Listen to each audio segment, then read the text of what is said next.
Buenos Dias mga kanoy. Ito pala yung karugtong ng Dinahican Infanta. Bali mga kanoy, ito pala parte ng Quezon pa to. Tas pupunta pa kami sa Pililla Rizal. Doon sa may windmill. Sabi nila maganda raw doon. Makikita mo yung malaking umiikot na electric fan. First time ko din makikita ng windmill. Kaya pupunta kami doon. Sasamahan nila kami.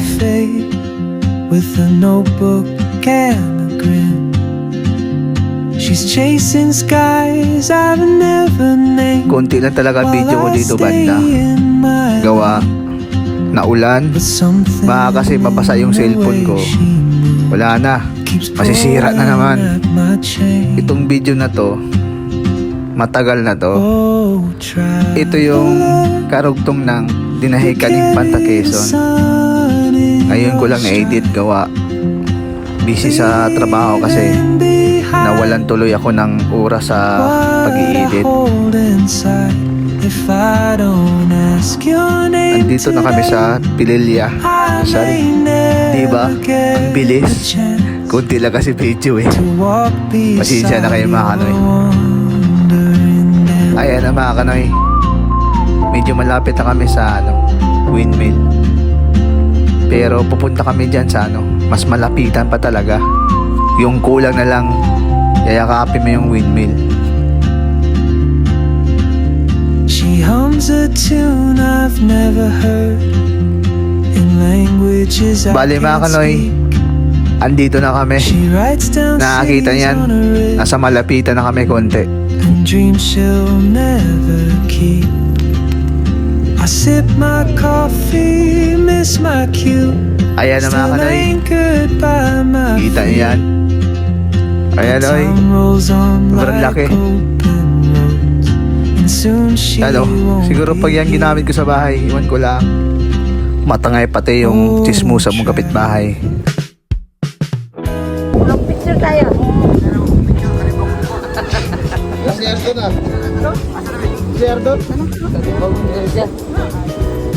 Bali mga kanoy, andito kami sa Santis Farmhouse. Dito kami mag-ikot-ikot. Titignan namin dito yung mga magandang view. Hindi mo maramdaman yung init kasi sobrang mahangin. Gawa yata dyan sa windmill. Ang ganda ng view dito banda mga kanoy. Tas yung tipong nakaharap ka sa lake ng Laguna. Parang matatanggal yung stress mo dito pag dito ka lagi tumatambay. Saka mga kanoy, na-miss ako sa windmills na nakikita ko dito. First time ko kasi makakita ng mga ganitong windmill. Di ba yung iba na sa La Union, mga ganon. Meron pala dito sa Pililla Rizal. Meron pa sana mas magandang view dito, yung kabilang side nito. Kasi doon nakaharap talaga sa sa windmill. Ito kasi parang nasa likod kami.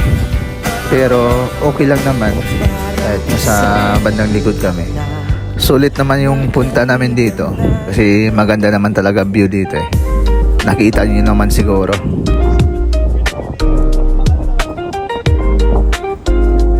Sa kakaikot namin ni Irma, dito kami napunta sa balon.